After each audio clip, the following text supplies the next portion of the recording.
My apologies. So I want to talk about how our parents lived, juxtaposing how we're living, and then get to the good news, shall we? And what I want to talk about first is all of the things that most of our parents enjoyed, right? Pensions, full Social Security benefits at age 62 or 5, houses with no mortgage as they entered retirement. They've lived through, for the most part, the Great Depression.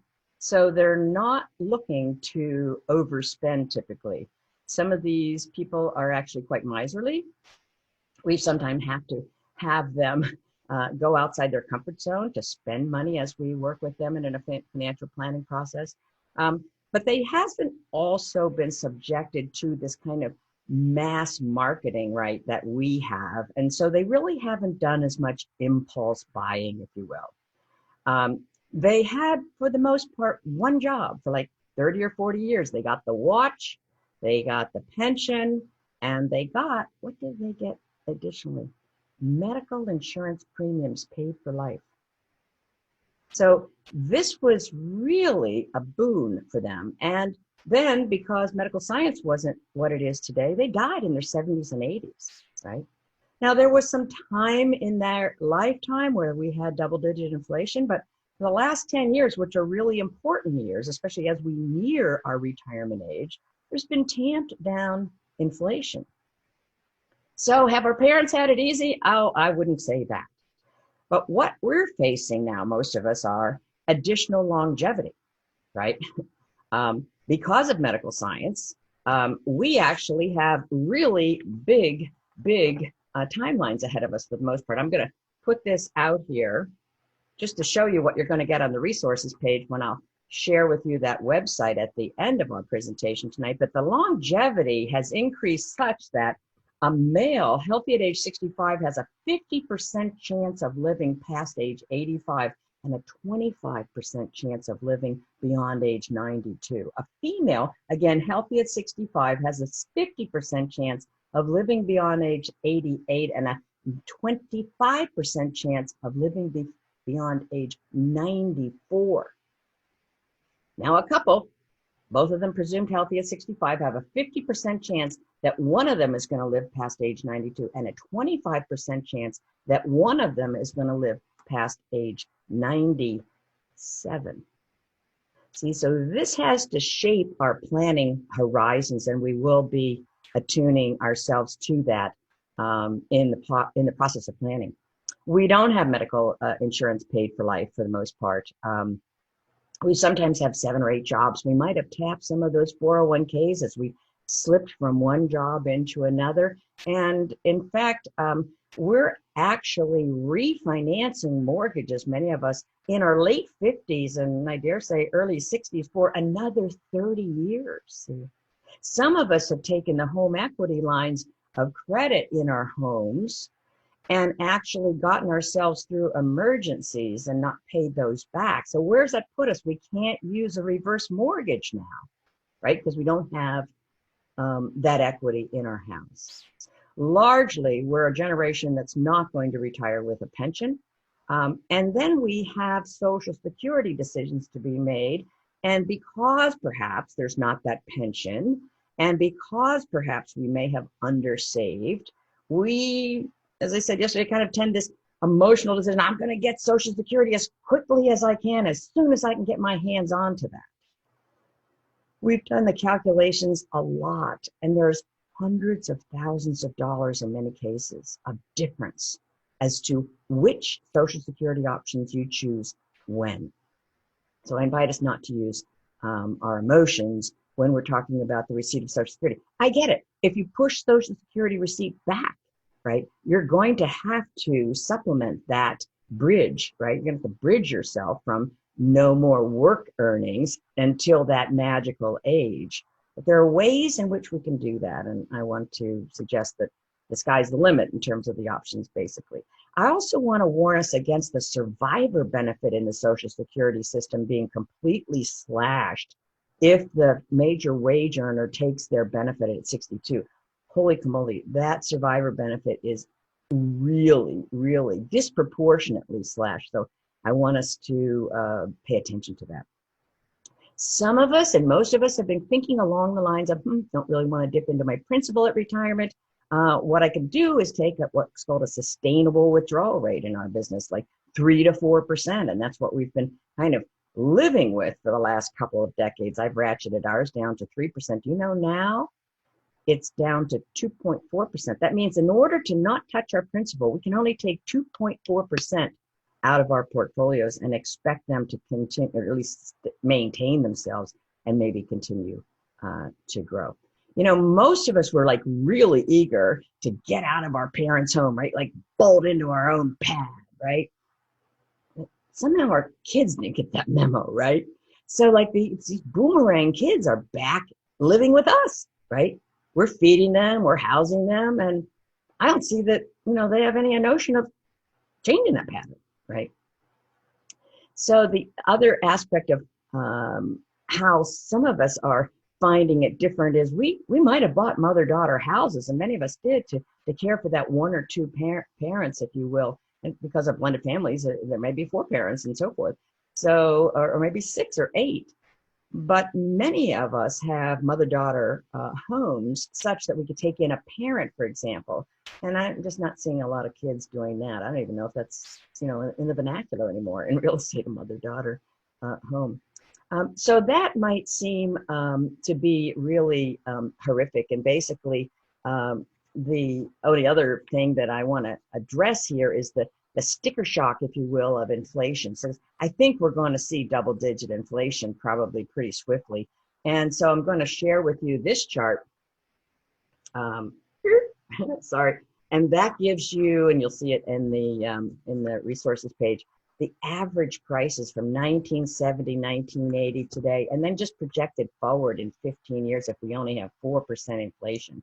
I mean, costs of a house, automobile, gas stamp, a day in the hospital. I'm fond of saying I remember nickel ice cream cones. I spent twice as much for my car at age 22 as my parents paid for their house. If you think this is going to stop, then just disregard it. I don't think it's going to stop. And so that we're going to need to be more intentional. So again, that all feels like, oh my heart, you know, how will we ever do this, right? But there is good news. There's always good news. And you can count on me to bring it out, because we do this kind of good news planning for people. We are life-centered planners, which means getting ourselves into our personal power. Let's take our personal power back. And you know what we find in the planning process, in that fact-finding process? It's a little gnarly to get your hands on those facts if you haven't looked at them for forever. But as we analyze the facts and then we start to form strategies together, it actually is a very empowering experience. The internet has equalized earnings, basically. There's just no respecter of persons, right? You can sell a bunch of stuff on the internet. You can like clean out your house. And I know some of you have been doing this and selling things in the old days on eBay, but there's so many different options now. You can find little pickup jobs, Uber driving and the like, so that if there are some income needs, and clearly there will be from time to time, and some of you are facing those right now. I'm not attempting to act like I'm disregarding the struggle. I'm not.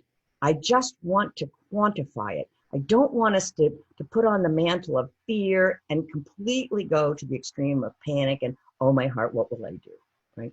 I want to get down to the nitty gritty and just chunk it down, chunk it down, chunk it down. So controlling our spending. I mean, so many clients are so focused upon their quarterly reinvestment return, right? They want to see what their investments did this quarter. And I will say that equally important to investment return is the spending. That's what we have control over, each and every one of us. Yes, there are fixed expenses, and then there are the extraneous ones, and then there are the cash expenses. So we did budgeting last week, and I invite you to look back at that, because absolutely, positively, when someone says, well, what's my number? What do I need to retire effectively? I'm always asking, and Asta is definitely always asking, what are you spending? What do you want to spend in retirement? Now, compounding to the rescue. We talked about compounding, and if we invest now, we'll have those sums later. So if we get just a 6% rate of return and basically we have 20 years to amass this $250,000, which is what our health insurance is going to cost us at age 65, basically, we only have to start with $78,000, and boom, in 20 years, it's $250,000.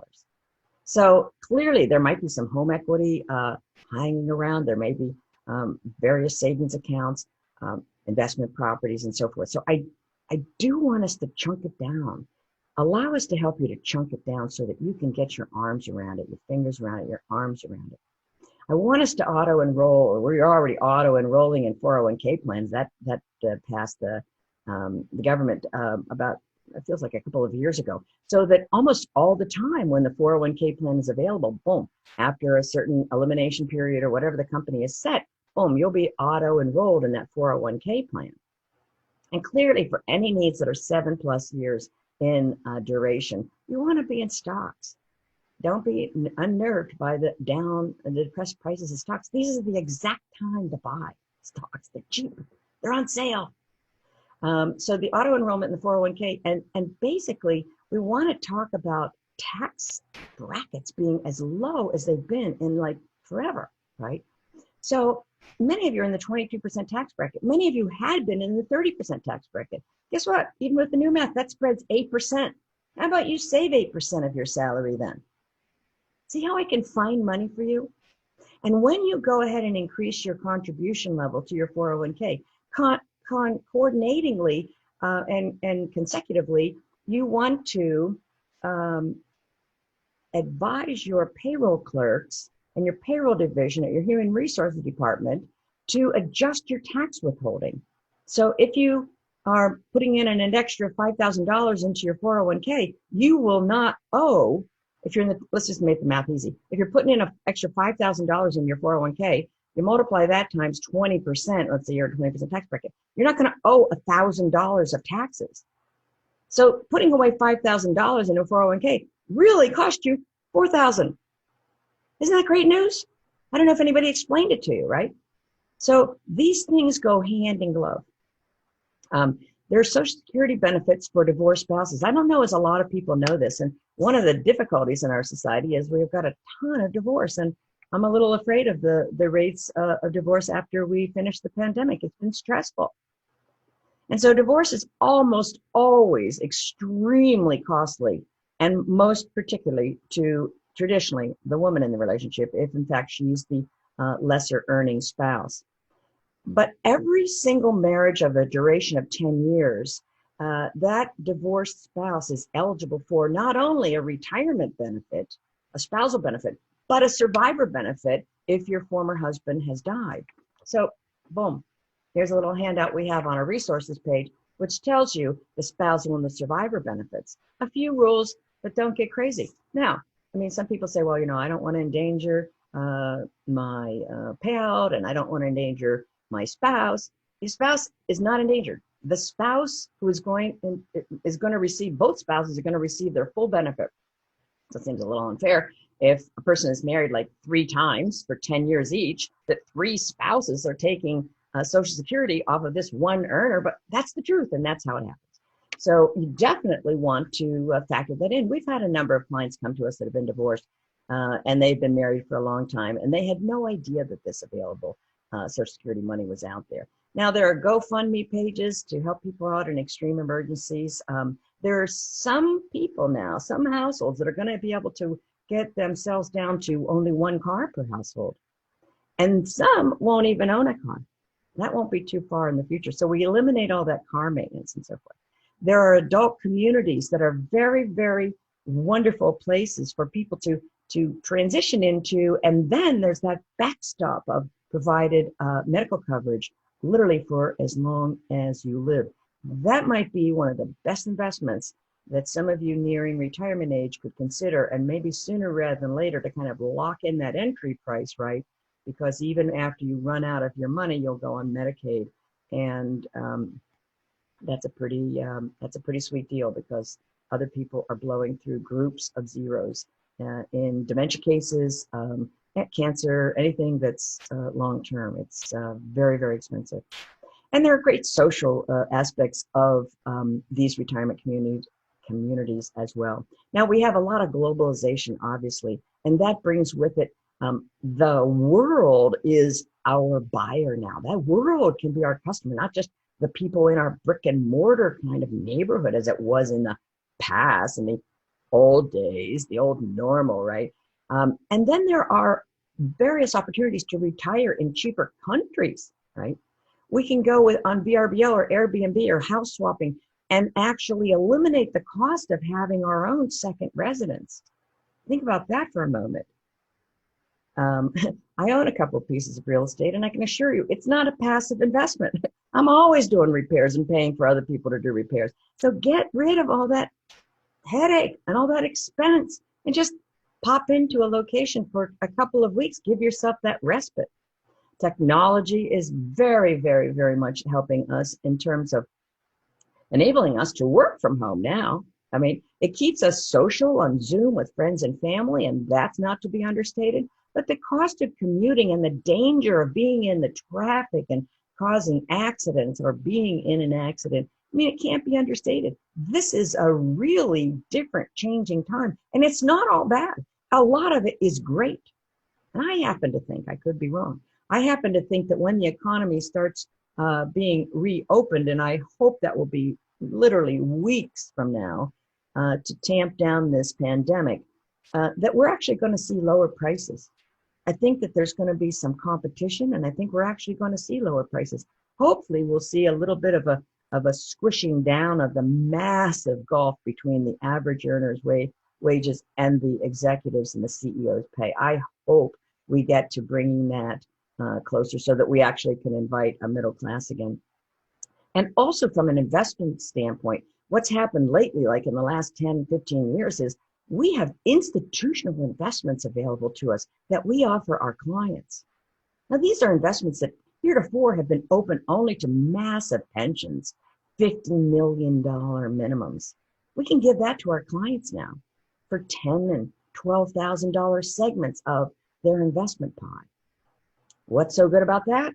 A lot less expenses, no herd mentality. We'll get into that later. This is not going to be a course tonight, just a little appetizer. And so what we're going to have as must-dos for ourselves is this. We must commit to helping ourselves and paying ourselves first.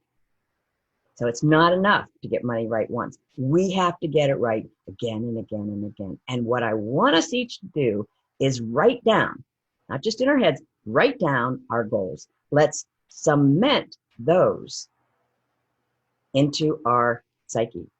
That, my friends, is your meaning. And that's what we do as professionals, is we match your means, your money, with your meaning. But if you're foggy about your meaning, it's really going to be a disconnect. So some of us have realized that we don't have to buy things to be happy. The relationships are pretty happy. The experiences that we've all taken for granted, I think we're going to see and experience anew now.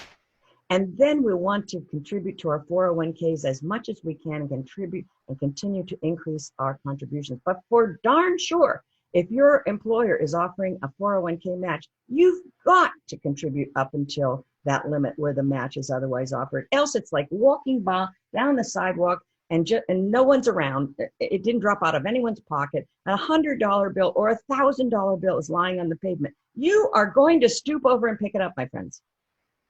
I still pick up pennies. And if you walk by your employer's match, whoa, in a retirement plan under the tax umbrella, tax deferred earnings, holy moly. So you won't. You won't. And now the stimulus check is going to arrive, and it has arrived in some people's boxes. And I want to invite you to invest it maybe in some training, right? Let's re-up our education and our ability to be current in this environment. And maybe we learn how to create a web page or something on which we can market our products or services. A must-do is go to Social Security, look at socialsecurity.gov, you can look it up, and establish your own account and look at what the government has written down for your earnings and double check it, because if it's wrong, I think you only have like 3 or 4 years to correct it. So correct those earnings if in fact they are wrong. And then you're going to look at the benefits that you may have coming. Now remind yourselves the Social Security benefits are based upon the best 35 years. That's another chart you're going to get for free.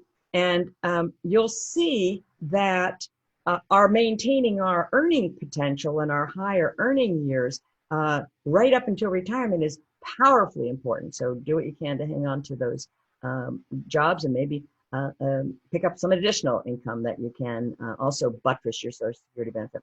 Now, this is not something that most people are doing, but I invite you to get your life insurance policy midstream illustration. Why do I say this? It's very plausible that you're underpaid on your life insurance. And when you get the midstream illustration, it'll show you how much longer your death benefit is going to last. And it might horrify you. It might be like 2 more years. So best to know that now before you get the notice that you're no longer going to have that $400,000 or $200,000 or $50,000 or $1 million life insurance policy in 47.5 days. And that's really the size of it. When they took away the fixed premium for life insurance, the investment risk that clients bore was in direct relationship to the premium they paid, right? So if you had too high of investment assumptions on the earnings return, you underpaid your premium. Best to know that now to beef that up. And finally, credit cards.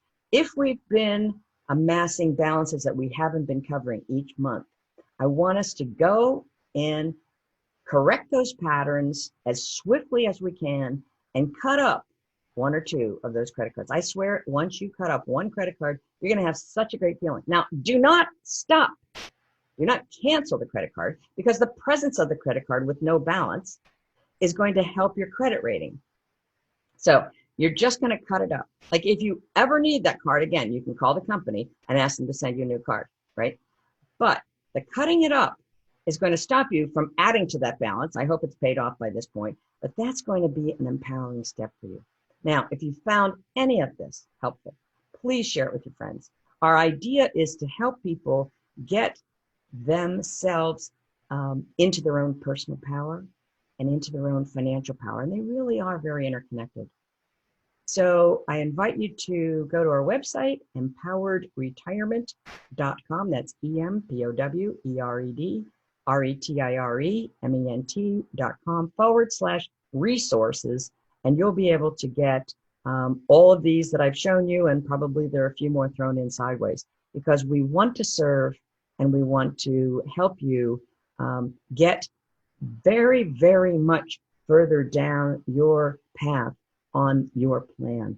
And we're going to talk next week about some of the risks in retirement withdrawals. That's very important. And we're also going to talk about we've put together a really snappy institutional investment option with, I think, exceedingly low limits. And you'll want to stay tuned for that. So live at 5, Tuesday, Wednesday, and Thursday next week. And then we'll probably take a hiatus. I'm trying to see if I can see any of the comments. And I am not seeing them. I'm Debra Morrison of Empowered Retirement, and tonight's topic is, I will now see basically any of the comments. Shut this down. I apologize, and invite you to give us a call. And I hope that I can get this organized to reply to your comments in the future. Thanks so much, and until next time, stay safe.